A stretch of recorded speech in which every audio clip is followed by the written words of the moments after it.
Today, I'm going to show you how to install a complete Linux distribution on your iPhone or iPad.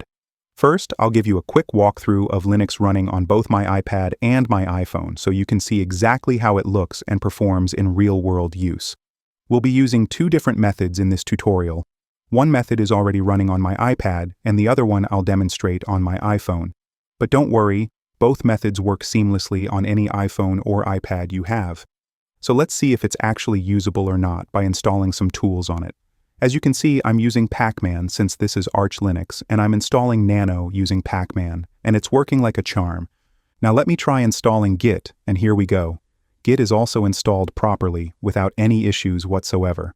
Now let's take it a step further and install some more useful tools. So I decided to install SE Toolkit on this setup, and as you can see, the SE Toolkit is running smoothly without any problems. So what this proves is we can install virtually any Linux tool or distribution on this setup.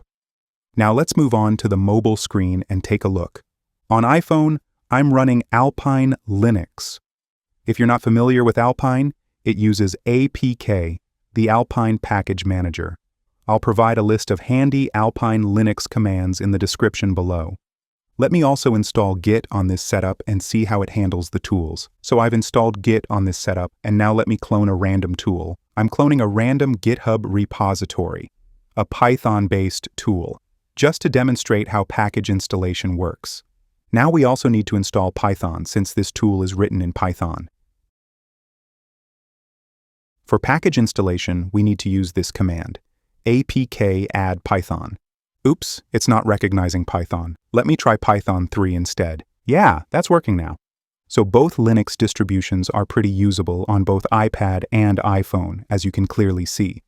However, they don't provide any graphical user interface out of the box. Keep watching this video, and I'll show you how you can also install a GUI on your iPhone or iPad. So as I mentioned at the start of this video, we have two methods available. Now let's go through both installation methods one by one.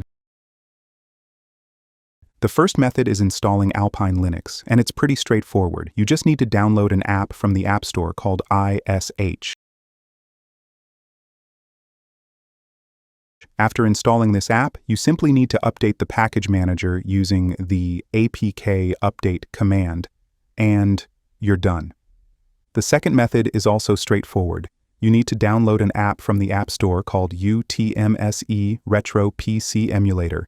With this app, you can run virtualized Linux systems and even play games within the application.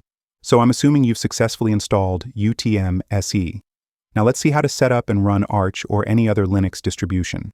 First, open the UTMSE app and click on the Create New Virtual Machine button. Now click on the Download Pre-built from UTMSE Gallery option. From this gallery, you can download and install any operating system inside UTM SE, including Arch Linux, Debian, Kali Linux, and even Ubuntu and more. But we're going to download Arch Linux because it's fast, lightweight, and we all love Arch, right? Now you can download it from this download button as a zip file, or you can directly open it inside UTM SE. I'm not downloading it right now since it's already downloaded on my system, but make sure to note the username and password shown here, as we'll need them later. After downloading, you'll get a Linux archive like this. We have to extract it first to make it usable in UTM SE. After extraction, just click on the UTM SE package and it will automatically open in UTM SE. Now just press the Start button and it will launch your Arch installation. Once it's up and running, log in with the credentials that UTM SE listed on their website, update your package manager, and you're good to go.